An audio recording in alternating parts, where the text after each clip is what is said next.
malaman, ah. Nanay, nagtataka po ako. Bakit hindi po umuwi si Ate Bianca? At sabi niya po, di ba, agad siya uuwi? Ate? Hello, ate? Baka nawalan siya ng signal. Puntahan na kaya natin si Ate Bianca, nanay.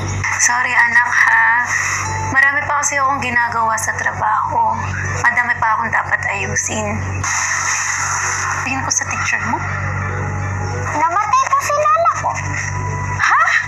Di ba po, namatay naman po siya. Nasa heaven na po siya. Oo nga, pero bakit mo naman idadahilan yun? 1991 pa namatay yung lola mo, di ba? Zach!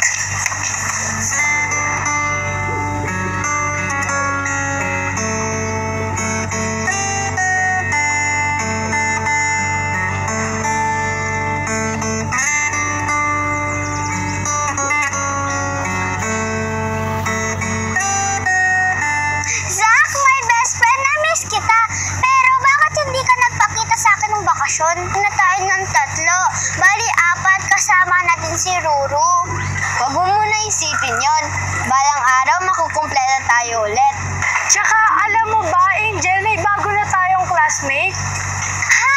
Sino? Si Dalia, Zia, at Aya.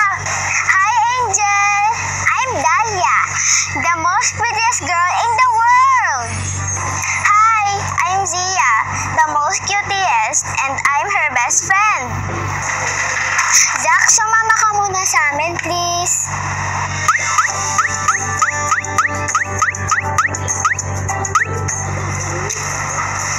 Please. Zach, sumama ka na kasi. Saglit lang naman tayo, di ba, Dalia? Yes. Sige, sabi ni Angel.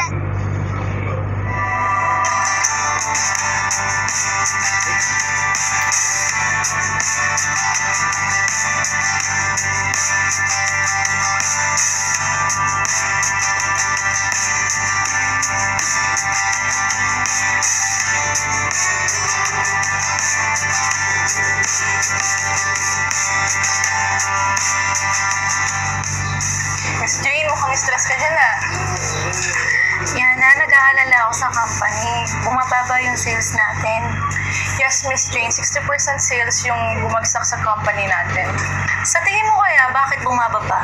Lahat naman ginagawa natin. Tapos nag-invest na din tayo, di ba? Miss Jane, ito yung sa tingin ko kung bakit bumababa yung sales natin. Nag-note ako. First, not paying attention to the customer's needs.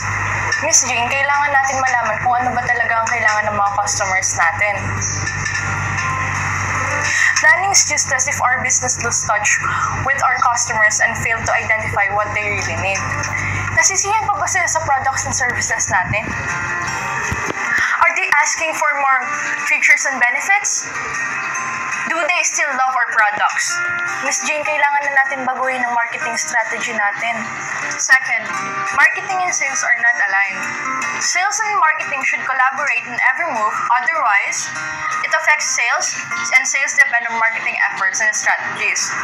A solid marketing strategy focuses on monthly targets and qualified leads helps to drive sales. Third, old school selling techniques. Fourth, not paying attention to the competitors.